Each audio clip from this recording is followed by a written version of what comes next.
안녕하세요, 여러분. 좋아요와 구독 버튼 눌러주시고 댓글로 소감 남겨주세요. 복수하는 며느리, 학대당하던 며느리가 재벌이 되어 돌아왔다. 1. 운명의 데칼코마니. 고요한 새벽 잿빛 도시 위로 핏빛 태양이 억지로 눈을 떴다. 강렬한 빗줄기가 마치 날카로운 칼날처럼 고급 리무진의 검은 유리창을 꿰뚫었다. 뒷좌석에 앉아 창밖을 응시하는 여인의 얼굴은 창백하리 많지 하얗게 질려 있었다. 그러나 그녀의 눈동자만은 섬뜩할 정도로 차가운 푸른 불꽃을 품고 있었다. 마치 깊이를 알 수 없는 심연처럼 고요하면서도 그 속에 격렬한 폭풍우를 숨기고 있는 듯했다. 회장님, 거의 다 왔습니다. 운전석의 그림자가 나직이 속삭였다. 여인은 짧게 눈을 감았다 떴다. 긴 속눈썹이 덮였다 드러나는 순간 그녀의 눈빛은 더욱 날카롭게 빛났다. 그래, 드디어 때가 왔다. 짓밟혔던 과거를 뒤로하고 모든 것을 빼앗겼던 자리로 되돌아가는 순간이 리무진이 웅장한 철문을 통과하자 거대한 저택이 서서히 모습을 드러냈다. 높은 담벼락 너머로 뻗어있는 울창한 숲, 정갈하게 다듬어진 정원, 그리고 그 중앙에 자리 잡은 유럽풍 대저택. 마치 영화 세트장처럼 완벽하게 꾸며진 공간은 그러나 그녀에게는 지옥보다 더 끔찍한 기억으로 얼룩진 장소였다. 강태준 회장 저택. 대한민국 경제계를 쥐락펴락하는 재벌, 강호그룹의 심장부. 한때 그녀의 모든 것이었던 곳. 그리고 모든 것을 송두리째 앗아간 악마들이 숨쉬는 곳. 차 문이 열리고 검은 코트를 걸친 여인이 천천히 발을 내딛었다. 완벽하게 다려진 검은색 수트, 무결점의 메이크업, 그리고 그 어떤 감정도 읽을 수 없는 차가운 표정. 그녀에게서는 과거의 그림자를 찾아볼 수 없었다. 가냘프고 순종적이었던 박민서는 이미 죽었다. 지금 그녀의 껍데기를 감싼 것은 복수를 위해 다시 태어난 케이트 박이었다. 오셨습니까, 회장님? 집사장의 그림자가 정중하게 허리를 숙였다. 그의 얼굴에는 낯익은 미소가 걸려 있었지만 케이트는 그 미소 뒤에 숨겨진 가식과 냉소를 꿰뚫어 보았다. 오래전부터 그녀를 멸시하고 조롱했던 자들. 그들은 여전히 가면을 쓴 채 그녀를 맞이하고 있었다. 오랜만이군요, 장 집사. 케이트는 차갑게 대꾸하며 저택 안으로 발걸음을 옮겼다. 대리석 바닥에 울리는 구두 소리는 마치 심판의 날을 알리는 종소리처럼 웅장하게 울려 퍼졌다. 드넓은 거실, 화려한 샹들리에, 값비싼 예술품들. 모든 것이 그대로였지만 케이트의 눈에는 그저 역겨운 탐욕과 위선의 덩어리로 보일 뿐이었다. 회장님께서는 서재에 계십니다. 집사장의 안내에 따라 케이트는 2층으로 올라갔다. 낡은 나무 계단은 그녀의 기억 속에 남아있는 그대로였다. 발을 내디딜 때마다 삐걱거리는 소리는 마치 과거의 악몽이 되살아나는 듯 섬뜩하게 느껴졌다. 서재 문 앞에서 케이트는 잠시 숨을 골랐다. 심장이 격렬하게 울렁거렸지만 그녀는 애써 감정을 억눌렀다. 지금은 복수의 화신이 되어야 할 때. 과거의 상처와 슬픔은 모두 잊어야 한다. 들어오세요. 낮고 쉰 목소리가 문 너머에서 들려왔다. 케이트는 망설임 없이 문을 열었다. 서재 안에는 노쇠한 노인이 깊숙이 소파에 기대앉아 있었다. 듬성듬성한 흰머리, 깊게 팬 주름, 탁하게 흐려진 눈동자. 한때 강철 같았던 카리스마는 온데간데 없이 사라지고 늙고 병든 거구만이 덩그러니 남아있었다. 강호그룹의 창립주 강태준 회장. 케이트의 시아버지이자 그녀의 인생을 나락으로 떨어뜨린 장본인. 왔느냐, 민서. 강 회장은 힘겹게 입을 열었다. 그의 눈은 케이트를 제대로 알아보지 못하는 듯 초점을 잃고 흔들리고 있었다. 저는 이제 박민서가 아닙니다. 케이트는 얼음처럼 차가운 목소리로 정정했다. 제 이름은 케이트 박입니다. 강 회장의 눈썹이 미세하게 떨렸다. 그는 흐릿한 눈으로 케이트를 다시 한번 훑어보았다. 마치 오래된 사진첩 속에서 희미해진 사진을 들여다보는 것처럼 그의 시선은 낯설고 혼란스러워 보였다. 케이트. 그렇습니다. 회장님께서 잊으셨을지도 모르겠지만 저는 회장님의 며느리였던 박민서입니다. 케이트의 말에 강 회장의 눈빛이 순간적으로 흔들렸다. 그의 입가에서 희미한 신음소리가 흘러나왔다. 민서. 내가. 정말. 민서냐? 제가 살아 돌아온 것이 믿기지 않으십니까? 케이트는 비웃듯이 입꼬리를 끌어올렸다. 당신들이 그토록 짓밟고 죽이려고 했던 며느리가 이렇게 멀쩡하게 살아 돌아왔습니다. 강 회장의 얼굴이 더욱 창백하게 질렸다. 그의 입술이 파르르 떨리기 시작했다. 네. 내가 어떻게 살아? 그것은 회장님께서 알 필요 없습니다. 케이트는 단호하게 말을 잘랐다. 중요한 것은 제가 왜 이곳에 돌아왔는지, 그리고 앞으로 무엇을 할 것인지입니다. 케이트는 서류 가방에서 두툼한 봉투를 꺼내 강 회장에게 던졌다. 봉투는 탁 소리를 내며 소파 테이블 위에 떨어졌다. 이것은? 강 회장은 떨리는 손으로 봉투를 집어들었다. 열어보시면 압니다. 케이트는 차갑게 말했다. 당신들이 그토록 탐욕스럽게 움켜쥐었던 강호그룹. 이제 그 모든 것을 제게 되돌려받을 겁니다. 봉투 안에는 주식 양도 계약서와 함께 강호그룹의 비리와 불법 행위를 폭로하는 증거 자료들이 가득 들어 있었다. 강 회장의 눈은 봉투 속 내용물을 훑어볼수록 점점 더 커져갔다. 그의 얼굴은 공포와 절망으로 일그러졌다. 네. 내가. 감히. 강 회장은 쉰 목소리로 외쳤다. 그의 손이 떨리는 것을 넘어 격렬하게 경련하기 시작했다. 감이라고요? 케이트는 차갑게 웃었다. 회장님이야말로 감히 제 인생을 짓밟고 파멸시키려 했던 겁니다. 이제 그 대가를 치를 때가 된 거예요. 케이트는 뒤돌아서서 서재문으로 향했다. 그녀의 등 뒤에서 강 회장의 절규가 터져나왔다. 안 돼. 멈춰. 내가 잘못했어. 제발. 제발 용서해줘. 하지만 케이트는 뒤돌아보지 않았다. 그녀의 발걸음은 망설임 없이 단호했고 그녀의 눈빛은 복수의 불꽃으로 더욱 뜨겁게 타올랐다. 강태준 회장의 절규는 텅 빈 서재 안에 메아리칠 뿐이었다. 핏빛 장미의 가시. 케이트가 저택을 나서는 순간 하늘에서는 기다렸다는 듯이 굵은 빗방울이 쏟아지기 시작했다. 빗물은 차갑게 그녀의 뺨을 적셨지만 그녀의 마음속에 타오르는 복수의 불길을 끄지는 못했다. 오히려 빗소리는 그녀의 결의를 더욱 굳건하게 만들어주는 듯했다. 리무진에 올라탄 케이트는 창밖으로 빗줄기가 쉴 새 없이 내리는 저택을 바라보았다.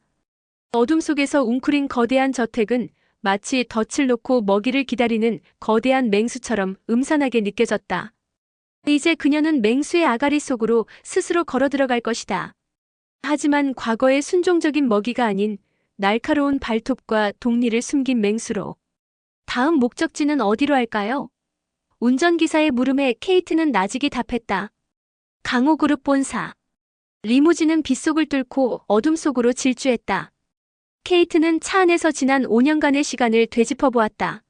지옥 같았던 시집살이, 믿었던 남편의 배신, 그리고 죽음보다 더 끔찍했던 절망의 순간들. 결혼 전 박민서는 순수하고 꿈 많은 젊은 여성이었다.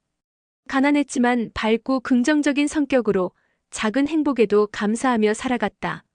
우연히 만난 강호그룹의 후계자 강재현과의 운명적인 만남은 그녀에게 인생 역전의 기회를 가져다주는 듯했다. 재벌가의 며느리가 되는 것은 마치 동화 속 신데렐라 스토리처럼 달콤하게 느껴졌다. 하지만 현실은 동화와 달랐다. 화려한 저택은 금빛으로 칠해진 감옥이었고 친절한 시어머니의 미소는 가면 뒤에 숨겨진 잔인한 칼날이었다. 결혼 생활은 시작부터 삐걱거렸다. 남편 강재현은 마마보이에 무능력했고 시어머니는 며느리를 하녀처럼 부리며 온갖 구박과 멸시를 일삼았다. 특히 시어머니 차 여사의 악행은 상상을 초월했다. 그녀는 며느리를 인간 이하의 존재로 취급하며 사소한 잘못에도 불같이 화를 내고 폭언을 퍼부었다. 식사는 물론이고 잠자는 시간까지 간섭하며 며느리의 모든 자유를 박탈했다. 심지어는 며느리의 친정 식구들에게까지 모욕적인 언사를 서슴지 않았다. 남편 강재현은 그런 어머니의 횡포를 묵인하고 방관했다.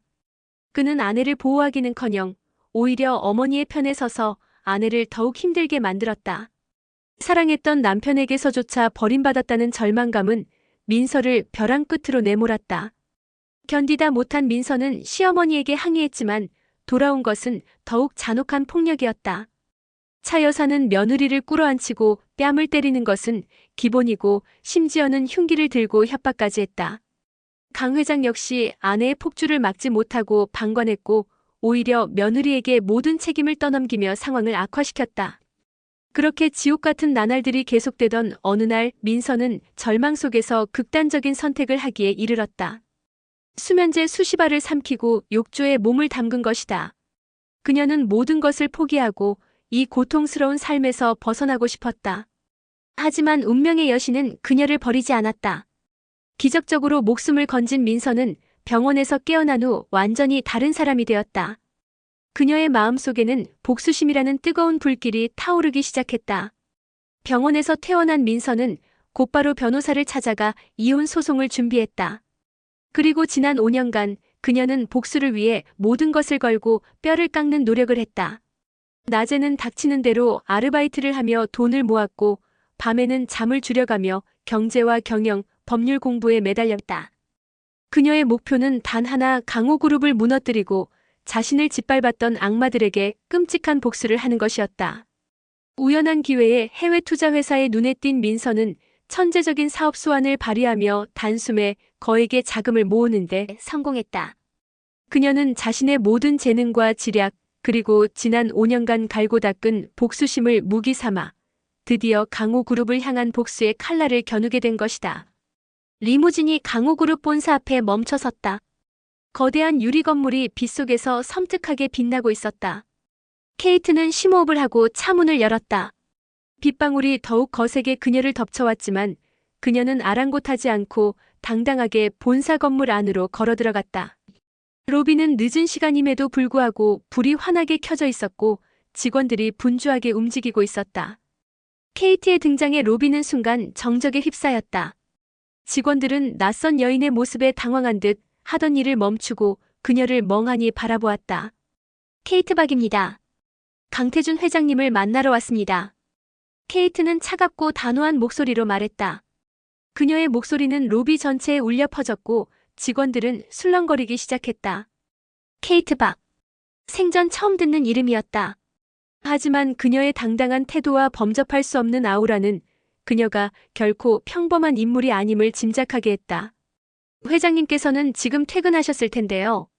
한 직원이 조심스럽게 말했다. 상관없습니다. 회장님께 연락해서 제가 왔다고 전하세요. 그리고 당장 접견 준비를 하라고 하십시오. 케이트는 조금도 물러서지 않았다. 그녀의 눈빛은 얼음처럼 차가웠고 그녀의 말투는 명령조였다. 직원들은 감히 그녀에게 반박할 엄두를 내지 못하고 우왕좌왕하며 회장에게 연락을 취하기 시작했다. 잠시 후 한 간부가 허둥지둥 로비로 뛰어내려왔다. 그는 케이트를 보자마자 얼굴이 하얗게 질렸다. 케이트 박. 회장님께서. 어서 회장님 집무실로 모시라고. 간부는 떨리는 목소리로 말했다. 케이트는 간부의 안내를 받아 엘리베이터에 올라탔다. 엘리베이터 문이 닫히는 순간 그녀의 얼굴에서 차가운 표정이 사라지고 섬뜩한 미소가 번져나왔다. 복수의 막이 드디어 오르는 순간이었다. 3. 심장을 겨누는 계약서. 강태준 회장의 집무실은 최고층에 위치해 있었다. 엘리베이터 문이 열리자 웅장하고 화려한 공간이 눈앞에 펼쳐졌다. 넓은 공간, 고급스러운 가구, 그리고 도시의 야경이 한눈에 들어오는 통유리창. 모든 것이 완벽했지만 케이트에게는 그저 위선과 가식으로 가득 찬 껍데기로 보일 뿐이었다. 집무실 안에는 강태준 회장과 그의 아들 강재현 그리고 며느리 차유미가 초조한 표정으로 케이트를 기다리고 있었다. 세 사람의 얼굴에는 당혹감과 불안감이 뒤섞여 있었다. 특히 차 여사의 얼굴은 흙빛으로 질려 있었다.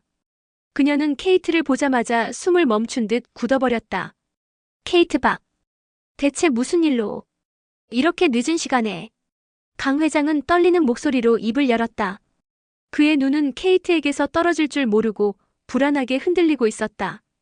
늦은 시간이라 죄송합니다, 회장님. 케이트는 차분하게 대답했다. 하지만 오늘 밤 반드시 회장님께 전달해야 할 중요한 서류가 있어서 부득이하게 방문했습니다. 케이트는 서류 가방에서 봉투 하나를 꺼내 강 회장에게 건넸다. 봉투는 아까 서재에서 건넸던 것보다 훨씬 두툼하고 묵직했다. 이것은? 강 회장은 봉투를 받아들고 코셔슬리 열어보았다. 봉투 안에는 수많은 서류들이 빼곡하게 들어있었다. 강호그룹의 불법 비자금 조성 및 탈세 혐의 관련 자료입니다. 케이트는 냉정하게 말했다. 그리고 회장님과 강재현 씨, 차유미 씨의 개인적인 비리 및 횡령 혐의 관련 자료도 포함되어 있습니다. 케이트의 말에 집무실하는 순간 정적에 휩싸였다. 강 회장의 얼굴은 더욱 창백해졌고 강재현과 차유미는 서로를 바라보며 당황한 기색을 감추지 못했다. 차 여사는 아예 의자에 주저앉을 듯 휘청거렸다. 네. 내가 어떻게 이런 자료를? 강 회장은 떨리는 목소리로 중얼거렸다.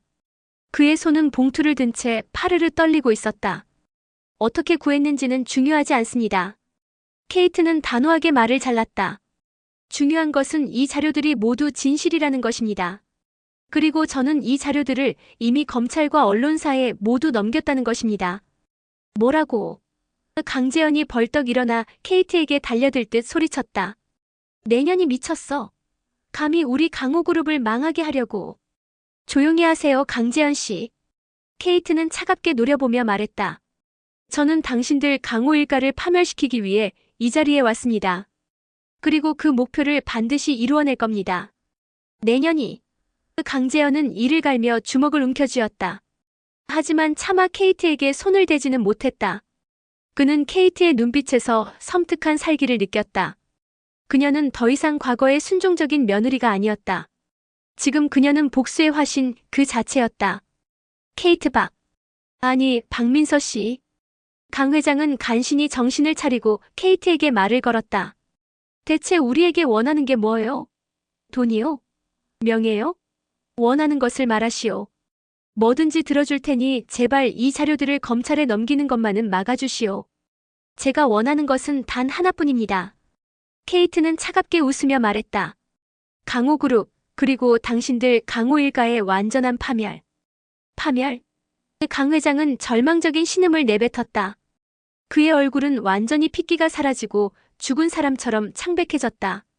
그렇습니다. 당신들이 제게서 모든 것을 빼앗아갔듯이 저 역시 당신들에게서 모든 것을 빼앗아갈 겁니다. 케이트는 단호하게 선언했다. 강호그룹은 오늘부로 몰락할 것이고 당신들 강호 일가는 사회적으로 매장될 겁니다. 이것이 바로 당신들이 저지른 악행에 대한 정당한 대가입니다. 케이트는 다시 서류 가방에서 또 다른 봉투를 꺼냈다. 이번 봉투는 아까 것보다 훨씬 더 두꺼웠다. 그녀는 봉투를 테이블 위에 던지듯이 내려놓았다. 그리고 이것은? 케이트는 차갑게 말했다. 강호그룹의 주식 양도 계약서입니다. 주식 양도 계약서? 차유미가 떨리는 목소리로 되물었다. 그녀의 얼굴은 공포로 일그러져 있었다. 그렇습니다. 강호그룹의 모든 주식을 저 박민서에게 양도한다는 내용의 계약서입니다. 케이트는 계약서를 펼쳐 강 회장에게 내밀었다. 지금 당장 여기에 서명하십시오. 그러면 검찰 고발은 보류해드리죠. 뭐라고? 강 회장은 경악하며 소리쳤다. 강호그룹의 모든 주식을 내년에게 넘기라고? 말도 안 돼. 절대 그럴 수 없어. 선택은 회장님께 달려 있습니다. 케이트는 냉정하게 말했다. 주식을 넘기고 강호그룹의 몰락을 막을 것인지 아니면 주식을 지키려다 모든 것을 잃을 것인지. 시간은 얼마 남지 않았습니다. 케이트는 손목시계를 힐끗 쳐다보았다. 그녀의 눈빛은 얼음처럼 차가웠고 그녀의 얼굴에는 섬뜩한 미소가 번져나왔다. 강태준 회장은 절망과 분노 그리고 공포에 휩싸여 몸을 떨었다. 그의 눈은 계약서와 케이트를 번갈아 바라보며 갈등했다. 강호그룹의 운명은 이제 한 여인의 손에 달려 있었다. 그리고 그녀는 복수를 위해 돌아온 며느리 케이트 박이었다. 핏빛 장미의 가시는 이제 막 그 날카로운 발톱을 드러내기 시작했다. 폭풍전이야. 강태준 회장의 손은 마치 나뭇잎처럼 떨리고 있었다. 그의 눈동자는 걷잡을 수 없이 흔들리며 계약서와 케이트의 얼굴을 번갈아 쫓았다. 한때 제왕처럼 군림했던 그의 모습은 온데간데 없이 사라지고 지금 눈앞에 있는 것은 공포에 질린 늙은 노인일 뿐이었다. 시간이 얼마 남지 않았다고 말씀드렸을 텐데요. 케이트는 싸늘하게 재촉하며 계약서를 더욱 강하게 내밀었다. 그녀의 눈빛은 마치 얼음 송곳처럼 차갑고 날카로웠다. 강 회장은 떨리는 손을 들어 계약서를 움켜쥐었다. 그의 손가락은 계약서 위를 더듬거리며 마치 마지막 희망을 붙잡으려는 듯 애처롭게 움직였다. 하지만 그의 눈은 이미 체념과 절망으로 가득 차 있었다. 그는 알고 있었다. 지금 그에게 남은 선택지는 없다는 것을. 좋아. 마침내 강 회장은 쉰 목소리로 입을 열었다. 그의 목소리는 힘없이 갈라져 있었고 그의 얼굴은 죽음을 앞둔 사람처럼 창백하게 질려 있었다. 서명하지 주식을 넘기겠어. 강재현은 아버지의 말에 경악하며 소리쳤다. 아버지, 안 됩니다. 대체 왜? 저 여자에게. 닥쳐, 재현아. 강 회장은 격노하며 아들에게 호통을 쳤다. 그의 늙은 눈에서 핏발이 섰다. 지금은 이 방법밖에 없어. 이대로 가만히 있다가는 우리 모두 끝장이야. 강재현은 아버지의 격렬한 반응에 입을 다물었다. 그는 분노와 절망으로 주먹을 부르르 떨었지만 더 이상 아무 말도 하지 못했다. 그의 아내 차유미 역시 새하얗게 질린 얼굴로 입술을 깨물고 있을 뿐이었다. 그녀는 상황의 심각성을 깨닫고 두려움에 떨고 있었다. 강 회장은 떨리는 손으로 계약서에 서명을 시작했다. 그의 손은 멈칫거리고 글씨는 비틀거렸지만 그는 멈추지 않았다. 그의 눈에서는 굵은 눈물방울이 쉴 새 없이 떨어져 계약서를 적셨다. 그것은 강호그룹의 몰락을 알리는 슬픈 조종이자 그의 오랜 탐욕과 권력욕에 대한 처절한 대가였다. 마침내 강 회장의 서명이 계약서 마지막 페이지를 채웠다. 케이트는 서류를 빼앗듯 가져와 꼼꼼하게 확인했다. 계약서는 완벽했다. 이제 강호그룹은 그녀의 손아귀에 들어온 것이나 다름없었다. 수고하셨습니다, 회장님. 케이트는 차갑게 말했다. 그녀의 입가에는 승리의 미소가 번져나왔지만 그녀의 눈빛은 여전히 싸늘하고 냉정했다. 약속대로 검찰 고발은 보류하겠습니다. 하지만 케이트는 잠시 말을 멈추고 강 회장, 강재현, 차유미 세 사람을 차례로 쏘아보았다. 그녀의 시선은 마치 칼날처럼 날카로웠고 세 사람은 숨을 멈춘 듯 굳어버렸다.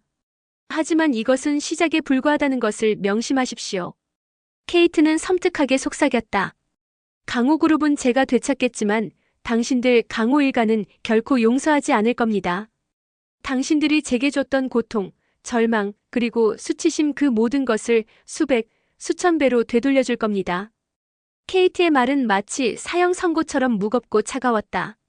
강 회장은 절망에 빠진 듯 고개를 떨구었고 강재현은 분노로 얼굴을 일그러뜨렸지만 차유미는 무언가를 깨달은 듯 섬뜩한 표정을 지었다.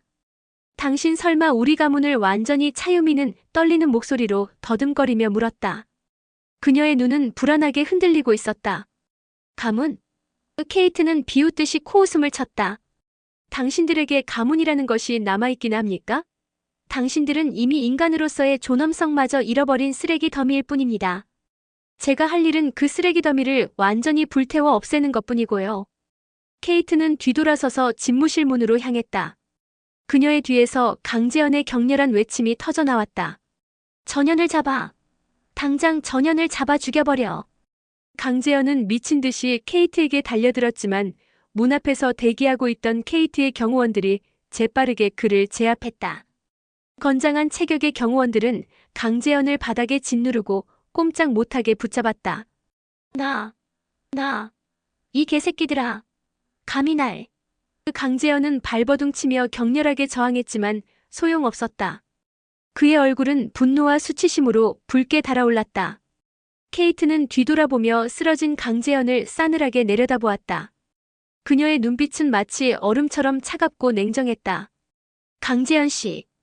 케이트는 조용하지만 단호한 목소리로 말했다. 당신은 아직도 상황 파악이 안 되는 모양이군요. 이제 당신은 아무것도 아닙니다. 그저 몰락한 재벌가의 불쌍한 쓰레기일 뿐이죠. 케이트는 경멸스러운 눈빛으로 강재현을 쏘아보며 고개를 저었다. 그리고 다시 뒤돌아서서 집무실을 나섰다. 그녀의 등 뒤에서 강재현의 절규와 차 여사의 흐느낌 그리고 강 회장의 깊은 탄식이 울려 퍼졌지만 케이트는 조금도 흔들리지 않았다. 그녀의 발걸음은 망설임 없이 단호했고 그녀의 눈빛은 복수의 불꽃으로 더욱 뜨겁게 타올랐다. 강호그룹 본사를 나서는 순간 억수같이 쏟아지던 비는 거짓말처럼 그쳐 있었다. 먹구름은 거치고 밤하늘에는 밝은 달빛이 쏟아져 내렸다. 케이트는 고개를 들어 달을 올려다보았다. 차갑고 창백한 달빛은 마치 그녀의 복수를 축복하는 듯 은은하게 빛나고 있었다. 하지만 케이트는 아직 만족하지 않았다. 강호그룹을 손에 넣은 것은 복수의 시작일 뿐 진정한 복수는 지금부터 시작될 것이었다. 그녀는 강호 일가를 철저하게 파멸시키고 그들을 영원히 고통 속에 가두어 놓을 것이다. 그녀의 복수는 아직 끝나지 않았다. 오히려 이제부터가 진짜 시작이었다. 가면 무도회. 며칠 후 강호그룹은 발칵 뒤집혔다. 새로운 최대 주주로 케이트 박이 등극했다는 소식이 공식 발표되면서 주가는 폭락하고 직원들은 혼란에 빠졌다. 언론은 연일 강호그룹의 몰락 가능성을 보도했고 채권자들은 빚 독촉에 나섰다. 순식간에 강호그룹은 파산 직전의 위기에 몰렸다. 강태준 회장은 충격으로 쓰러져 병원에 입원했고 강재영과 차유미는 그룹 경영에서 완전히 배제되었다. 한때 대한민국 경제계를 쥐락펴락했던 재벌 가문은 순식간에 몰락의 늪으로 빠져들었다. 하지만 케이트는 냉정하게 상황을 지켜볼 뿐이었다. 그녀는 강호그룹의 혼란을 즐기듯 조용히 다음 복수 계획을 준비하고 있었다. 그녀의 목표는 강호그룹을 인수하는 것이 아니라 강호 일가를 철저하게 파멸시키는 것이었기 때문이다. 그녀는 강호그룹 내부 사정을 속속들이 파악하고 약점을 파고들기 시작했다. 그녀는 강호그룹의 자금줄을 끊고 주요 사업들을 하나씩 망가뜨렸다. 그녀의 손길이 닿는 곳마다 강호그룹은 속수무책으로 무너져 내렸다. 한편 케이트는 자신의 정체를 철저하게 숨긴 채 은밀하게 움직였다. 그녀는 언론과의 접촉을 피하고 공식 석상의 모습을 드러내지 않았다. 그녀의 존재는 강호그룹 내부에서도 극소수만이 알고 있을 뿐이었다. 그러던 어느 날 밤 케이트는 화려한 가면 무도회를 개최했다. 초대장은 극히 제한된 사람들에게만 발송되었고 무도회 장소는 비밀에 붙여졌다. 사람들은 케이트 박이라는 미스터리한 여인이 주최하는 가면 무도회에 대한 궁금증과 기대감을 감추지 못했다. 무도회 당일 고급 리무진들이 어둠 속을 뚫고 비밀 장소로 향했다. 도착한 곳은 화려하게 장식된 대저택이었다. 저택 안은 화려한 샹들리에와 촛불로 빛나고 있었고 가면을 쓴 남녀들이 우아한 음악에 맞춰 춤을 추고 있었다. 케이트는 붉은색 드레스와 화려한 가면으로 얼굴을 가린 채 무도회장 중앙에 나타났다. 그녀의 등장은 모든 시선을 집중시켰다. 사람들은 그녀의 아름다운 모습에 감탄했고 그녀의 정체에 대한 궁금증은 더욱 커져갔다. 케이트는 와인잔을 들고 무대 위로 올라갔다. 그녀의 등장에 음악이 멈추고 모든 시선이 그녀에게 집중되었다. 그녀는 가면 너머로 섬뜩한 미소를 지으며 입을 열었다. 오늘 밤 이 가면 무도회에 오신 여러분들을 진심으로 환영합니다. 케이트의 목소리는 가면 속에서 울려 퍼졌지만 그녀의 목소리에는 차가운 기운이 서려 있었다. 오늘 밤은 특별한 밤입니다. 바로 몰락한 강호그룹의 장례식이 거행되는 밤이기 때문입니다. 케이트의 말에 무도회장은 순간 정적에 휩싸였다. 사람들은 그녀의 섬뜩한 발언에 당황했고 불안한 기색을 감추지 못했다. 케이트는 아랑곳하지 않고 말을 이어나갔다. 여러분들은 지금 몰락한 제국 위에 세워진 화려한 무덤 속에 와 계십니다. 케이트는 무도회장 곳곳을 손으로 가리키며 말했다. 이 화려함, 이 웅장함 모두 썩어 문드러진 껍데기에 불과합니다. 케이트는 와인잔을 높이 들었다. 그녀의 눈빛은 가면 속에서도 섬뜩하게 빛났다. 자, 모두 함께 강호그룹의 비참한 몰락을 축하합시다. 케이트의 외침과 함께 무도회장 곳곳에서 섬뜩한 웃음소리가 터져나왔다. 사람들은 가면 속에서 광기 어린 웃음을 터뜨리며 마치 악마의 축제에 동참하는 듯 흥분하기 시작했다. 무도회장은 순식간에 광란의 도가니로 변해갔다. 케이트는 가면 속에서 차가운 미소를 지었다. 그녀의 복수는 이제 절정을 향해 치닫고 있었다. 가면 무도회는 강호 일가를 파멸시키기 위한 그녀의 마지막 복수국의 서막이었다. 그리고 그녀는 그 복수국의 여왕이 될 것이었다. 6. 가면 속의 음모. 가면 무도회장은 광란으로 들끓었다. 가면으로 얼굴을 가린 채 웃고 떠드는 사람들, 샴페인 잔이 부딪히는 경쾌한 소리, 그리고 귓가를 맴도는 몽환적인 음악 소리. 겉으로 보기엔 화려하고 아름다운 축제였지만 그 이면에는 음모와 배신, 그리고 복수의 그림자가 짙게 드리워져 있었다. 케이트는 무대 위에서 내려와 가면을 쓴 채 무도회장을 천천히 거닐었다. 그녀의 붉은 드레스는 촛불 아래에서 핏빛으로 빛났고 그녀의 걸음걸이는 마치 맹수처럼 우아하고 위험했다. 그녀의 눈은 가면 속에서 빛나며 가면 뒤에 숨겨진 사람들의 진짜 얼굴을 꿰뚫어 보는 듯했다. 사람들은 케이트를 힐끗거리며 곁눈질했지만 감히 그녀에게 다가오는 사람은 없었다. 그들은 그녀의 압도적인 분위기에 짓눌려 감히 말을 걸 엄두조차 내지 못했다. 케이트는 홀로 샴페인 잔을 기울이며 가면 무도회장의 풍경을 눈에 담았다. 그녀의 마음속에는 차가운 복수의 칼날이 번뜩이고 있었다. 그때 누군가 케이트의 어깨를 가볍게 두드렸다. 케이트는 날카로운 눈빛으로 뒤돌아보았다. 그녀의 눈앞에는 하얀색 가면을 쓴 남자가 서 있었다. 남자는 키가 크고 검은색 턱시도를 완벽하게 소화하고 있었다.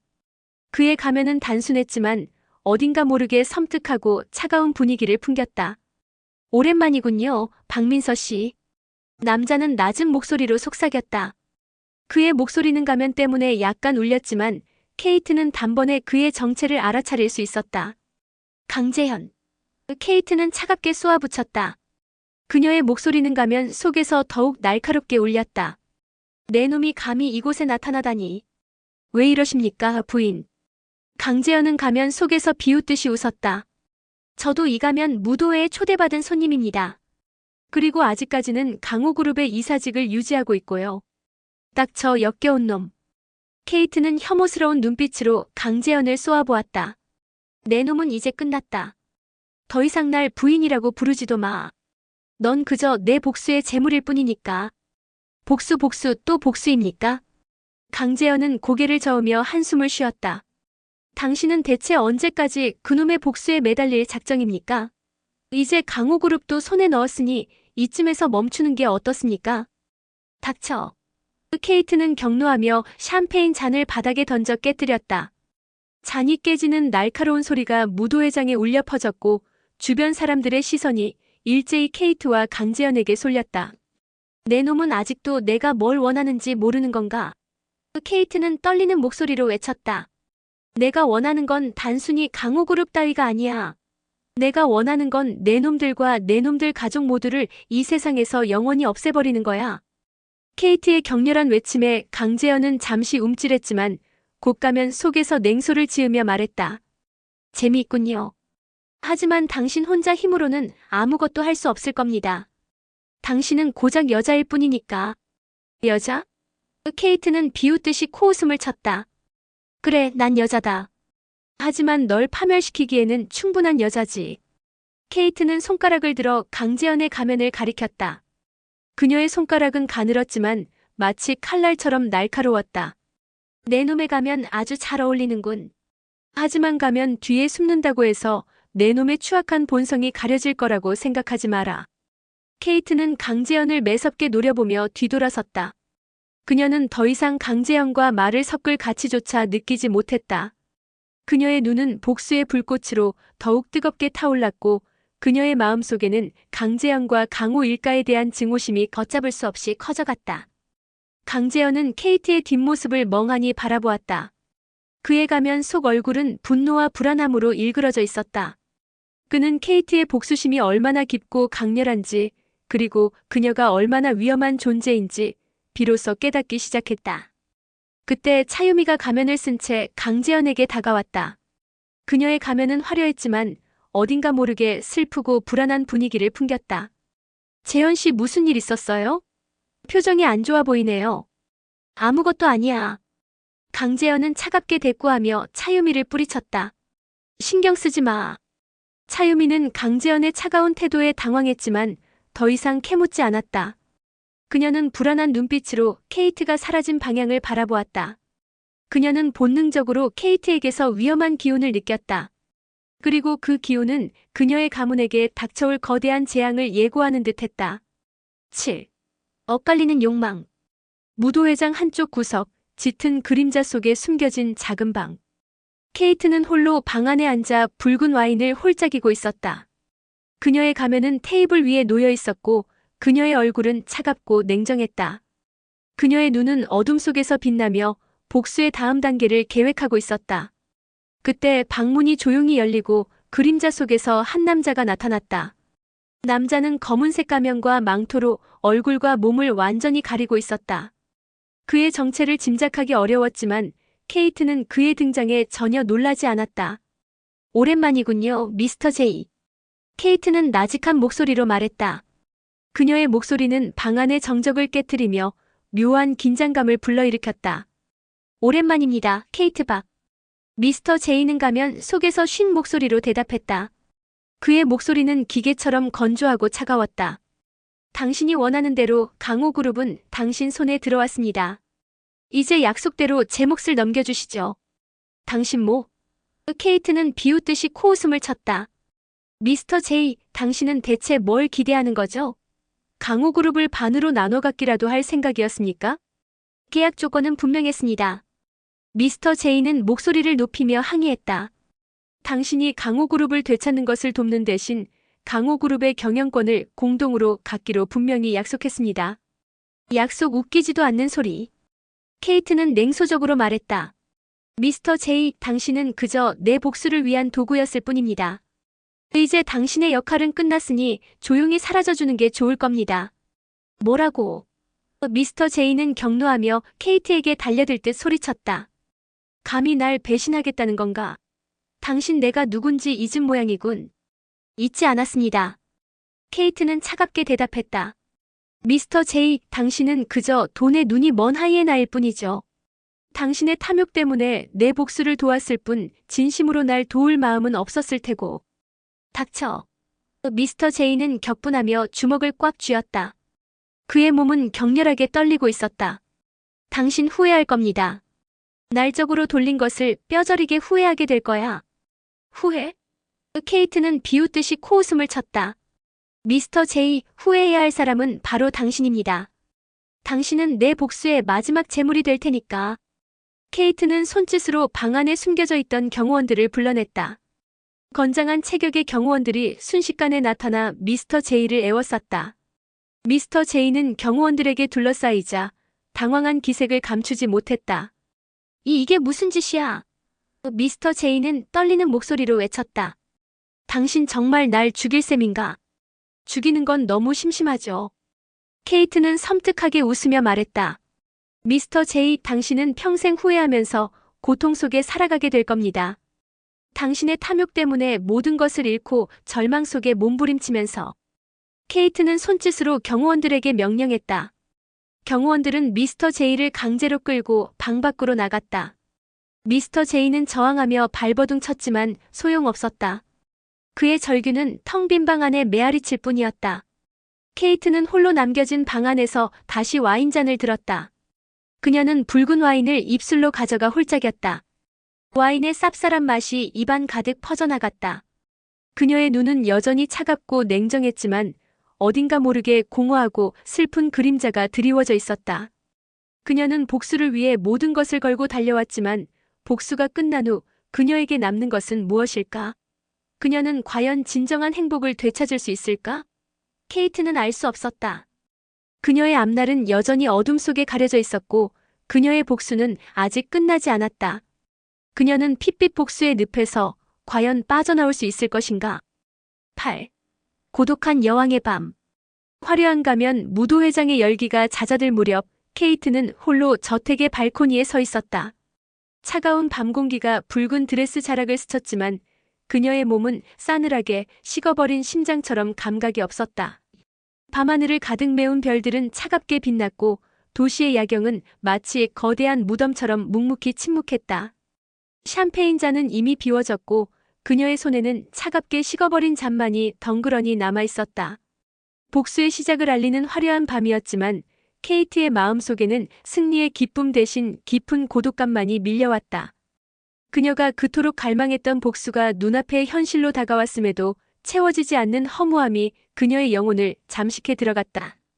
정말로 이걸로 끝인가? 케이트는 속으로 되뇌었다. 강호그룹을 손에 넣었고 강호 일가를 몰락 직전까지 몰아넣었다. 하지만 그녀의 마음속 깊은 곳에서는 여전히 만족스럽지 못한 울림이 있었다.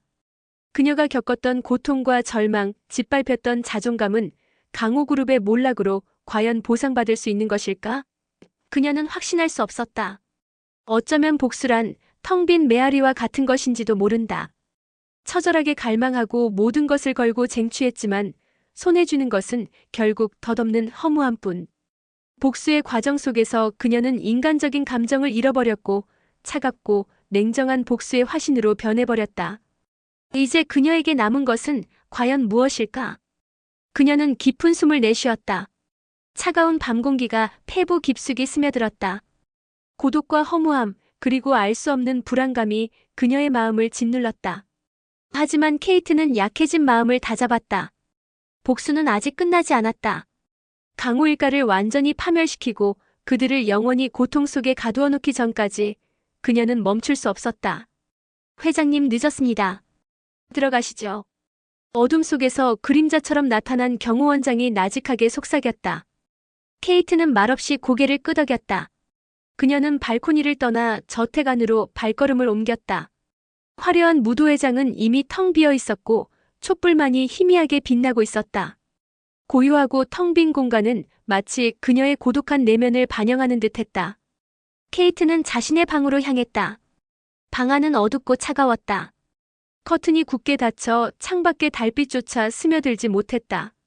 케이트는 붉은 드레스를 벗어던지고 검은색 실크 잠옷으로 갈아입었다. 화려한 가면을 벗어 테이블 위에 내려놓자 그녀의 창백하고 지친 얼굴이 드러났다. 침대에 걸터앉은 케이트는 멍하니 허공을 응시했다. 과거의 기억들이 파도처럼 밀려왔다. 시어머니의 악독한 폭언과 폭력, 남편의 냉담한 외면, 그리고 절망 속에서 스스로 목숨을 끊으려 했던 고통스러운 순간들, 그 기억들은 여전히 그녀의 심장을 짓눌렀고 그녀를 괴롭혔다. 눈물이 왈칵 쏟아질 것 같았지만 케이트는 억지로 눈물을 참았다. 그녀는 더 이상 나약한 박민서가 아니었다. 그녀는 강인하고 냉정한 케이트 박이었다. 눈물 따위는 그녀에게 어울리지 않았다. 케이트는 침대에서 일어나 서랍장에서 작은 상자를 꺼냈다. 상자 안에는 빛바랜 사진 한 장이 들어있었다. 사진 속에는 앳된 얼굴의 박민서와 강재현이 환하게 웃고 있었다. 그 시절 그들은 서로를 사랑했고 행복한 미래를 꿈꿨었다. 케이트는 사진 속 자신의 얼굴을 가만히 쓰다듬었다. 그녀의 손끝이 떨렸다. 그리움과 슬픔, 그리고 분노가 뒤섞인 복잡한 감정이 그녀의 마음을 휩쓸었다. 재현 씨. 케이트는 나지막이 속삭였다. 그녀의 목소리는 슬픔으로 가득 차 있었다. 그녀는 아직도 강재현을 완전히 잊지 못했다. 그녀의 마음속 깊은 곳에는 아직도 그 시절의 순수했던 사랑의 잔재가 남아있는 듯했다. 하지만 케이트는 곧 고개를 저으며 슬픔을 떨쳐냈다. 이제 와서 과거를 후회한들 무슨 소용이 있겠는가. 강재현은 이미 그녀를 배신했고 그녀에게 씻을 수 없는 상처를 남겼다. 그녀는 그를 용서할 수 없었다. 그리고 용서해서도 안 되었다. 케이트는 사진을 상자에 다시 담아넣고 서랍을 닫았다. 그녀의 눈빛은 다시 차갑고 냉정하게 변했다. 과거의 감상에 젖어 있을 시간은 없었다. 그녀는 복수를 계속해야 했다. 강호 일가를 완전히 파멸시키고 그녀의 복수를 완성하기 위해. 덫을 놓는 여자. 다음 날 아침 케이트는 평소와 다름없이 업무를 시작했다. 강호그룹 회장 집무실에 앉아 그녀는 냉철하게 그룹의 상황을 분석하고 앞으로의 경영 전략을 구상했다. 겉으로는 평온해 보였지만 그녀의 마음속에는 복수의 불길이 더욱 거세게 타오르고 있었다. 그녀는 우선 강호그룹의 내부부터 장악하기 시작했다. 강태준 회장 시절부터 그룹을 장악하고 있었던 측근들을 하나씩 제거하고 자신의 사람들을 요직에 앉혔다.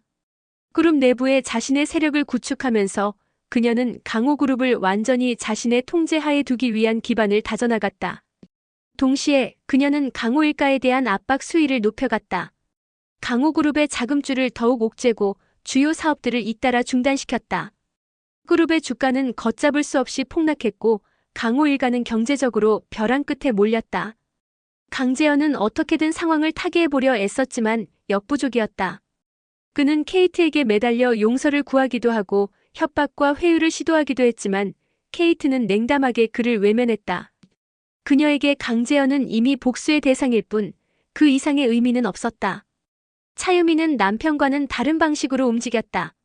그녀는 케이트에게 은밀히 접근해 뜻밖의 제안을 했다. 회장님, 드릴 말씀이 있습니다. 어느 날 저녁 케이트의 집무실을 찾아온 차유미는 조심스럽게 입을 열었다. 그녀의 얼굴은 수척해져 있었고 눈빛은 불안하게 흔들리고 있었다. 무슨 용건이죠, 차 이사? 케이트는 냉담하게 물었다. 그녀는 차유미의 의도를 짐작하지 못했지만 경계를 늦추지 않았다. 저 회장님께 협력하고 싶습니다. 차유미는 떨리는 목소리로 말했다. 그녀의 말은 케이트를 당황하게 만들었다. 협력이라고요? 케이트는 의아한 표정으로 되물었다. 저와 당신이 뭘 협력할 수 있다는 거죠? 저도 강 회장님과 재현 씨에게 실망했습니다. 차유미는 고개를 떨구며 말했다. 그녀의 목소리는 슬픔과 절망으로 가득 차 있었다. 그들은 가문을 망치고 있어요. 더 이상 그들을 따를 수 없습니다. 그래서 저에게 뭘 원하는 거죠? 케이트는 차갑게 추궁했다. 그녀는 차유미의 갑작스러운 태도, 변화를 쉽게 믿을 수 없었다. 저를 회장님의 편으로 받아주세요.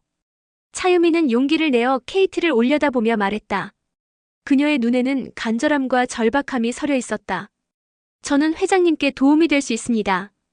강호그룹 내부 사정을 누구보다 잘 알고 있으니까요. 케이트는 차유미를 뚫어지게 쏘아보았다. 그녀의 눈빛은 날카로운 칼날처럼 차갑고 매서웠다. 차유미는 케이트의 시선을 피하지 않고 정면으로 응시했다. 그녀의 눈에는 진심과 절박함이 담겨 있었다. 긴 침묵 끝에 케이트는 입을 열었다. 좋아요. 당신의 제안을 받아들이죠. 케이트의 승낙에 차유미는 안도하며 희미하게 미소 지었다. 하지만 케이트는 여전히 차유미를 완전히 신뢰하지 않았다. 그녀는 차유미를 자신의 복수를 위한 도구로 이용할 생각이었다. 차유미 역시 자신의 생존을 위해 케이트를 이용하려 하는지도 모른다. 하지만 상관없었다. 중요한 것은 그녀가 복수를 완성할 수 있다면 누구든 이용할 수 있다는 것이었다. 케이트는 차유미를 통해 강호그룹 내부의 정보를 얻고 강호 일가의 약점을 파악하기 시작했다. 차유미는 케이트의 기대 이상으로 협조적이었다. 그녀는 자신이 알고 있는 모든 정보를 케이트에게 제공했고 케이트의 복수 계획에 적극적으로 참여했다. 차유미의 도움으로 케이트는 강호 일가를 더욱 깊은 수렁으로 몰아넣을 수 있었다.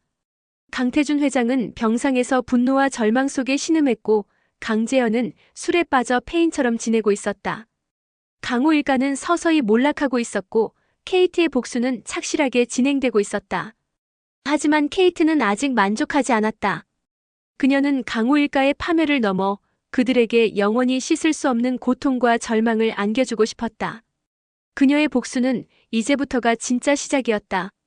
그녀는 더욱 치밀하고 잔혹한 복수 계획을 세우기 시작했다. 덫을 놓는 여자처럼 그녀는 조용히 그리고 끈기 있게 강호 일가를 파멸의 구렁텅이로 몰아넣을 함정을 파고 있었다. 10. 배신의 향기. 케이트는 차유미의 협력을 받아들이기로 했지만 마음 한켠에는 여전히 의심의 그림자가 드리워져 있었다. 차유미의 갑작스러운 태도, 변화는 어딘가 석연치 않았다. 그녀가 정말로 강호 일가를 배신하고 케이트의 편에 선 것일까? 아니면 또 다른 속셈을 숨기고 있는 것일까? 케이트는 차유미를 경계하면서도 그녀를 적극적으로 이용하기 시작했다.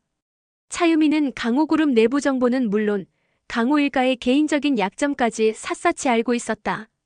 그녀가 제공하는 정보는 케이트의 복수 계획을 더욱 정교하고 치밀하게 만드는데 결정적인 역할을 했다. 차유미의 정보망을 통해 케이트는 강호그룹에 숨겨진 비자금 계좌와 불법적인 사업 운영 실태를 파악했다. 또한 강태준 회장과 강재현의 탈세 혐의, 그리고 차유미 자신의 횡령 사실까지 낱낱이 밝혀냈다. 이 모든 증거 자료는 케이트의 손안에 차곡차곡 쌓여갔다. 케이트는 확보한 증거 자료를 언론과 검찰에 흘려 대대적인 수사를 촉발시켰다. 강호그룹은 물론 강호 일가 전체가 사정당국의 칼날 위에 놓이게 된 것이다. 그룹은 연일 계속되는 압수수색과 비리 폭로로 인해 휘청거렸고 주가는 끝없이 추락했다. 강태준 회장은 병상에서 격노하며 발악했지만 이미 상황은 돌이킬 수 없었다. 그의 건강은 급격히 악화되었고 생명 유지 장치에 의존해야 할 정도로 위독한 상태에 빠졌다. 강재현은 술과 도박에 빠져 현실을 외면했고 차유미는 불안과 초조함 속에 하루하루를 보냈다. 강호 일가는 완전히 몰락해가는 듯 보였다. 하지만 케이트는 마지막 순간까지 방심하지 않았다. 그녀는 차유미의 배신 가능성을 염두에 두고 그녀의 일거수일투족을 감시하도록 지시했다. 그리고 그녀의 예감은 틀리지 않았다. 어느 날 밤 케이트의 경호원장이 다급하게 그녀를 찾아왔다. 회장님, 차유미 이사의 움직임이 수상합니다. 최근 외부 인사와 은밀하게 접촉하고 있는 것 같습니다. 경호원장의 보고에 케이트의 눈빛이 차갑게 식었다. 외부 인사라 누구죠? 확실하지는 않지만 강호그룹의 경쟁사인 태산그룹 관계자와 접촉한 것으로 보입니다. 경호원장은 조심스럽게 대답했다. 태산그룹. 강호그룹과 오랜 앙숙 관계를 유지해온 재벌 기업이었다. 만약 차유미가 태산그룹과 손을 잡았다면 그것은 명백한 배신 행위였다. 그리고 그 배신의 목적은? 케이트는 차갑게 미소 지었다. 차유미 역시 뼛속까지 욕심 많은 여자였군. 케이트는 즉시 차유미의 뒤를 밟도록 지시했다. 그리고 며칠 후 그녀는 차유미의 배신을 확증하는 결정적인 증거를 손에 넣었다. 차유미는 태산그룹과 은밀하게 접촉하며 강호그룹의 핵심 정보를 빼돌리고 있었던 것이다. 그녀의 목표는 강호그룹을 완전히 무너뜨리고 그 빈자리를 태산그룹이 차지하도록 돕는 것이었다. 차유미 내년 감히. 케이트는 분노에 몸을 떨었다. 그녀는 차유미를 철저하게 이용하고 버릴 생각이었지만 차유미는 오히려 그녀를 배신하고 뒤통수를 치려 했던 것이다. 케이트는 즉시 복수 계획을 수정했다. 그녀는 차유미의 배신을 역이용하여 더욱 치명적인 덫을 놓기로 결심했다. 그녀는 차유미를 함정으로 유인하여 그녀의 배신 행위를 만천하에 폭로하고 그녀를 사회적으로 매장시킬 계획을 세웠다. 10일. 함정 속의 나비. 케이트는 차유미를 함정으로 유인하기 위해 태산그룹과의 계약을 미끼로 사용했다. 그녀는 차유미를 통해 태산그룹의 가짜 정보를 흘리고 그녀를 계약 협상 테이블로 끌어냈다. 차유미는 케이트의 덫에 걸려들었다. 그녀는 태산그룹과의 계약을 성사시키기 위해 혈안이 되어 있었고 케이트가 제시한 미끼를 의심 없이 덥석 물었다. 그녀는 자신이 케이트를 속이고 있다고 믿었지만 실상은 케이트의 손바닥 안에서 놀아나고 있을 뿐이었다. 계약 협상 당일 케이트는 차유미를 강호그룹 본사 회의실로 불러냈다. 회의실 안에는 케이트와 차유미 그리고 태산그룹 관계자들이 마주 앉아 있었다. 팽팽한 긴장감이 회의실 안을 가득 메웠다. 협상이 시작되자 차유미는 능숙한 협상 기술을 발휘하며 태산그룹 관계자들을 압도했다. 그녀는 강호그룹의 상황을 유리하게 포장하고 태산그룹에게 최대한의 이익을 약속하며 계약 체계를 종용했다. 케이트는 차유미의 협상 과정을 지켜보며 속으로 비웃었다. 차유미는 자신이 매우 영리하다고 생각하겠지만 그녀는 그저 케이트가 짜놓은 각본대로 움직이는 꼭두각시 인형에 불과했다. 협상이 막바지에 다다랐을 때 케이트는 갑자기 회의를 중단시켰다. 그녀는 자리에서 일어나 차유미를 향해 차가운 시선을 던졌다. 차 이사, 잠깐 얘기 좀 할까요? 케이트의 목소리는 회의실의 긴장감을 더욱 고조시켰다. 차유미는 불안한 표정으로 케이트를 바라보았다. 그녀는 케이트의 갑작스러운 행동에 당황했지만 애써 침착함을 유지하며 자리에서 일어났다. 케이트는 차유미를 데리고 회의실 옆에 마련된 작은 방으로 향했다. 방 안에는 아무도 없었다. 문이 닫히자 케이트는 차유미에게 날카로운 질문을 던졌다. 차 이사, 태산그룹과는 무슨 관계죠? 케이트의 목소리는 얼음처럼 차가웠다. 차유미는 순간 얼굴색이 하얗게 질렸다. 그녀는 당황하며 말을 더듬거렸다. 무슨 말씀이신지 저는 태산그룹과는 아무런 관계도 없습니다. 거짓말은 집어치우세요. 케이트는 차갑게 비웃었다. 당신이 태산그룹과 은밀하게 접촉해온 사실 이미 다 알고 있습니다. 차유미는 더 이상 변명할 수 없다는 것을 깨달았다. 그녀는 체념한 듯 고개를 떨구며 한숨을 쉬었다. 네, 맞아요. 태산그룹과 접촉했습니다. 왜 그랬죠? 케이트는 차갑게 추궁했다. 강호그룹을 배신하고 태산그룹에 정보를 넘긴 이유가 뭐죠? 차유미는 잠시 망설이다가 입을 열었다. 살아남기 위해서였어요. 그녀의 목소리는 절망적이었다. 강호그룹은 이미 끝났어요. 회장님 때문에 우린 모두 파멸할 거예요. 살아남으려면 태산그룹에 붙는 수밖에 없었어요. 살아남기 위해서라고요? 케이트는 냉소적으로 되물었다. 그래서 회사를 팔아넘기고 경쟁 회사에 붙었다는 건가요? 당신은 배신자일 뿐이에요. 배신자 맞아요. 저는 배신자예요. 차유미는 자조적인 미소를 지으며 말했다. 하지만 후회하지 않아요. 저는 살기 위해서 발버둥친 것뿐이니까. 차유미의 눈에서 눈물이 왈칵 쏟아졌다. 그녀는 고개를 숙이고 흐느끼기 시작했다. 케이트는 차유미를 연민 어린 시선으로 바라보았다. 차유미 역시 강호 일가의 몰락 속에서 살아남기 위해 발버둥치는 가련한 존재일 뿐이었다. 하지만 케이트는 차유미를 용서할 수 없었다. 배신은 용서받을 수 없는 죄악이었다. 특히 그녀를 배신한 차유미는 반드시 응징해야 할 대상이었다. 케이트는 차유미의 턱을 잡아 들어 올렸다. 그녀의 눈빛은 얼음처럼 차가웠다. 차유미, 당신은 내 덫에 걸렸어요. 이제 당신에게 남은 것은 파멸뿐이에요. 케이트는 방문을 열고 회의실로 돌아갔다. 그녀의 뒤를 따라 차유미도 힘없이 걸어 들어왔다. 케이트는 태산그룹 관계자들을 향해 차가운 목소리로 선언했다. 태산그룹 여러분, 죄송하지만 오늘 계약은 없던 일로 하겠습니다. 12. 파멸의 카운트다운.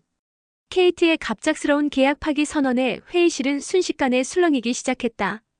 태산그룹 관계자들은 당황하며 이유를 물었고 차유미는 얼굴이 하얗게 질려 굳어버렸다. 케이트는 차분하게 상황을 정리하며 입을 열었다. 방금 차유미 이사의 배신 행위를 확인했습니다. 그녀의 말에 회의실은 정적에 휩싸였다. 케이트는 차유미를 손으로 가리키며 단호하게 말했다. 차유미 이사는 강호그룹의 내부 정보를 경쟁사인 태산그룹에 빼돌렸습니다. 그리고 오늘 계약 역시 태산그룹과의 검은 거래의 일환이었죠. 케이트의 폭로에 태산그룹 관계자들은 경악하며 차유미를 쏘아보았다. 차유미는 얼굴이 흑빛으로 변했고 입술은 파르르 떨리기 시작했다. 그녀는 변명하려 했지만 케이트의 차가운 눈빛에 압도되어 아무 말도 하지 못했다. 케이트는 준비해둔 증거 자료를 회의실 스크린에 띄웠다. 화면에는 차유미와 태산그룹 관계자들이 은밀하게 접촉하는 사진, 그리고 차유미가 태산그룹에 강호그룹의 기밀 정보를 넘기는 내용의 이메일과 메신저 대화 기록이 낱낱이 공개되었다. 증거 자료를 확인한 태산그룹 관계자들은 분노하며 차유미에게 거센 항의를 쏟아냈다. 그들은 차유미를 사기꾼, 배신자라고 비난하며 격렬하게 몰아세웠다. 차유미는 비난과 질타 속에서 완전히 무너져 내렸다. 그녀는 바닥에 주저앉아 흐느끼며 용서를 구했지만 누구도 그녀에게 귀 기울이지 않았다. 케이트는 혼란스러운 회의실을 뒤로하고 유유히 자리를 떠났다. 그녀는 차유미의 파멸을 확인했고 이제 남은 것은 강호 일가에게 최후의 일격을 가하는 것뿐이었다. 며칠 후 케이트는 강호그룹 임원회의를 소집했다. 회의실에는 그룹의 주요 임원들이 모두 참석했고 긴장감과 불안감이 감돌았다. 케이트는 회의 시작과 동시에 폭탄 선언을 했다. 오늘 이 자리에서 강호그룹의 해체를 선언합니다. 케이트의 말에 회의실은 충격과 경악으로 술렁거렸다. 임원들은 케이트의 발언에 거세게 반발하며 항의했다. 그들은 강호그룹 해체가 가져올 엄청난 파장을 우려하며 케이트에게 철회를 요구했다. 하지만 케이트는 단호하게 그들의 주장을 묵살했다. 강호그룹은 이미 썩어 문드러진 고목나무와 같습니다. 케이트는 냉정하게 말했다. 더 이상 존속할 가치가 없습니다. 해체만이 유일한 해결책입니다. 케이트는 강호그룹 해체 계획을 발표했다. 그녀는 그룹의 자산을 모두 매각하고 매각 대금을 사회에 환원하겠다고 밝혔다. 또한 강호그룹 해체와 함께 자신의 모든 직책에서 사퇴하고 경영 일선에서 물러나겠다고 선언했다. 케이트의 갑작스러운 은퇴 선언에 임원들은 더욱 혼란에 빠졌다. 그들은 케이트의 진위를 파악하려 애썼지만 케이트는 굳게 입을 다물고 더 이상 아무 말도 하지 않았다. 회의가 끝난 후 케이트는 강호그룹 회장직에서 공식적으로 사퇴했다. 그녀는 모든 것을 내려놓고 홀연히 강호그룹을 떠났다. 그녀의 갑작스러운 은퇴는 재계에 큰 파장을 불러일으켰고 사람들은 그녀의 행보에 대해 온갖 추측을 쏟아냈다. 하지만 케이트는 세간의 관심에 아랑곳하지 않았다. 그녀는 조용히 자신의 복수를 마무리하고 새로운 삶을 시작할 준비를 하고 있었다. 강호그룹 해체는 그녀의 복수의 최종장이자 새로운 시작을 알리는 서막이었다. 그녀의 핏빛 복수는 마침내 막을 내리고 있었다. 그리고 그 마지막은 모두의 예상을 뛰어넘는 충격적인 결말로 장식될 것이었다. 13. 심판의 날, 그리고 새로운 시작. 케이트가 강호그룹을 떠난 후 세상은 그녀의 드라마틱한 행보에 경악과 찬사를 동시에 보냈다. 복수를 위해 돌아온 며느리, 재벌가를 붕괴시킨 냉혹한 여왕, 그리고 모든 것을 버리고 떠난 고독한 승리자. 수많은 수식어가 그녀를 따라다녔지만 케이트는 그 어떤 평가에도 개의치 않았다. 그녀에게 중요한 것은 오직 자신의 복수를 완성하고 새로운 삶을 시작하는 것뿐이었다. 강호그룹 해체는 사회 전반에 걸쳐 거대한 파장을 일으켰다. 그룹의 자산 매각은 순조롭게 진행되었고 막대한 액수의 기금이 사회환원기금으로 조성되었다.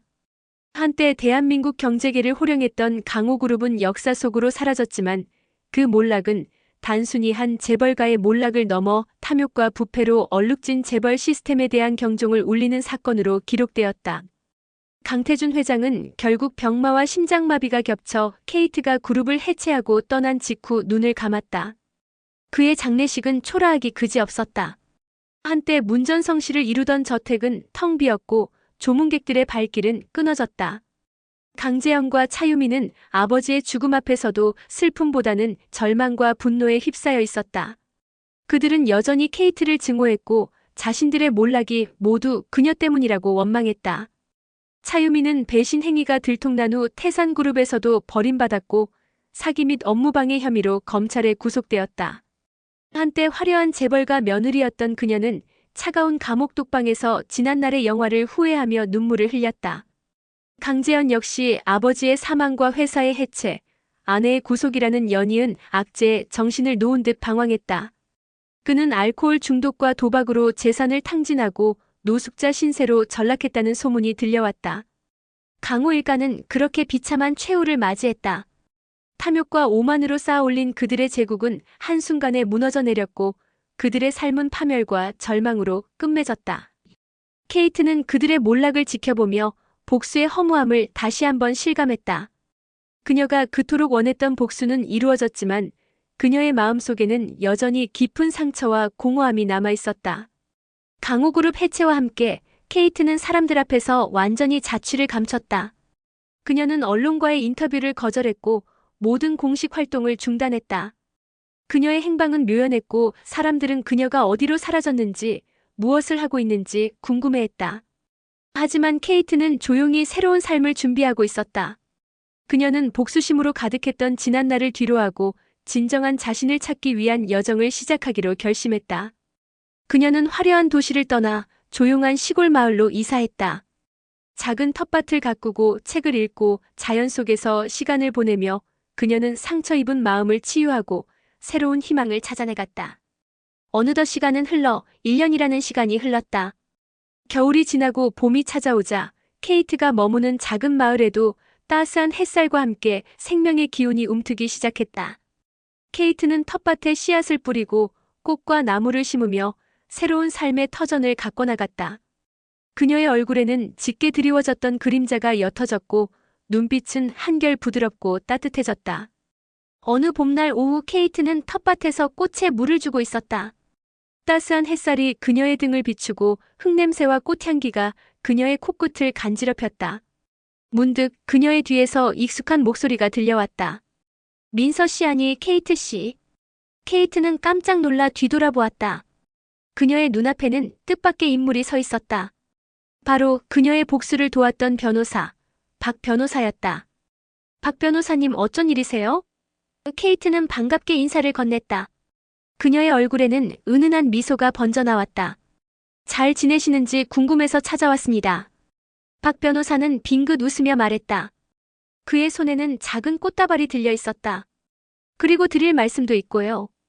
박 변호사는 케이트에게 꽃다발을 건네고 그녀와 함께 텃밭 벤치에 앉았다. 그들은 따뜻한 햇살 아래에서 차를 마시며 이야기를 나누었다. 박 변호사는 케이트의 근황을 묻고 강호그룹 해체 이후의 뒷이야기를 전해주었다. 그리고 마침내 그가 케이트를 찾아온 진짜 이유를 털어놓았다. 케이트 씨, 혹시 사회환원기금 운영에 참여해볼 생각은 없으신가요? 박 변호사는 조심스럽게 물었다. 그의 눈빛은 진지했고 그의 목소리는 간절했다. 사회환원기금이요? 케이트는 의아한 표정으로 되물었다. 그녀는 사회환원기금에 대해 생각해본 적이 없었다. 네, 강호그룹 해체 후 조성된 기금 말입니다. 박 변호사는 차분하게 설명했다. 그 기금은 사회적으로 어려운 이웃들을 돕고 사회복지 증진에 사용될 예정입니다. 케이트 씨께서 그 기금 운영에 참여해 주신다면 정말 큰 힘이 될 텐데. 박 변호사의 제안에 케이트는 잠시 망설였다. 그녀는 다시 한번 세상 속으로, 사람들 속으로 돌아갈 용기가 없었다. 그녀는 조용히 그리고 평화롭게 자신의 삶을 살아가고 싶었다. 하지만 박 변호사의 간절한 눈빛을 보자 케이트는 마음을 바꾸었다. 그녀는 복수를 통해 얻은 것을 다시 사회에 환원하는 것으로 진정한 속죄와 화해를 이룰 수 있을지도 모른다는 생각이 들었다. 어쩌면 그것이 그녀가 앞으로 나아갈 길인지도 모른다. 케이트는 결심한 듯 고개를 끄덕였다. 좋아요, 박 변호사님. 제가 사회환원기금 운영에 참여하겠습니다. 케이트의 승낙에 박 변호사는 환한 미소를 지었다. 그의 얼굴에는 기쁨과 안도감이 가득했다. 정말 감사합니다, 케이트 씨. 케이트 씨의 참여는 많은 사람들에게 희망과 용기를 줄 겁니다. 케이트는 박 변호사의 미소를 바라보며 희미하게 웃었다. 그녀의 마음속에는 복수심 대신 따뜻한 온기가 퍼져나갔다. 그녀는 비로소 깨달았다. 진정한 복수는 파멸이 아니라 용서와 화해, 그리고 새로운 시작이라는 것을. 그녀는 과거의 상처를 딛고 일어서서 더욱 의미 있는 삶을 살아갈 수 있을 것이라는 희망을 품게 되었다. 따스한 봄 햇살 아래 케이트는 박 변호사와 함께 텃밭을 거닐었다. 그녀의 발걸음은 가볍고 경쾌했고 그녀의 눈빛은 희망으로 가득 차 있었다. 핏빛 복수의 긴 터널을 지나 그녀는 마침내 빛을 향해 나아가고 있었다. 그녀의 새로운 삶은 이제 막 시작되려 하고 있었다. 그리고 그 시작은 과거의 아픔을 딛고 일어선 진정한 케이트 박으로서의 삶이었다. 복수는 끝났고 이제 그녀에게 남은 것은 자신과 세상을 향한 따뜻하고 아름다운 용서와 사랑뿐이었다. 오늘 영상이 도움이 되셨다면 좋아요와 구독 버튼 눌러주시고 댓글로 소감 남겨주세요. 다음 영상에서 또 만나요. 감사합니다.